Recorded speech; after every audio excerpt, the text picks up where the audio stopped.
4 талаш тартыш жерибиз Кытайга өтүп, Кытай менен маселе чечилген. Бириле биз менен эмес. Кытай Казакстандан жерди алып алды, Россиядан алып алды, о маселени чечти, Тажикстандан алып алды. Кытай менен азыр биздин мамлекеттердин, мурда Союз мамлекеттеринин эч кандай чыр чатагы жок. Алар алганын алышты.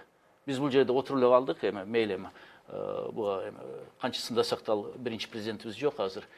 Бирок кийинки экинчи президент келгенде да Кыргызстан жери өтүштү баштады. Казакстанга мисалы, Каркыра, жана Ысык-Көлдөгү пансионаттар, жерим өтүп кетпеди Казакстанга. Анан жана эскиден келген Жантай хандын келген Кыргызстан территориясында кичинекей анклав болуп калган, ал Казакстанга өттү. Анан алдында болгон бул нерсе. Биздин коңшулар көрүнүп калды.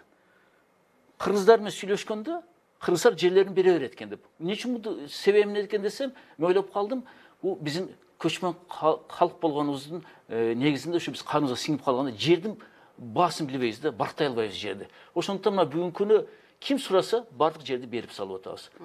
Кытай сурады, берип салдык. Казакстан сурады, берип салдык. Өзбекстан сурады, берип салдык. Эми тажиктер да ошо ойлоп атат да.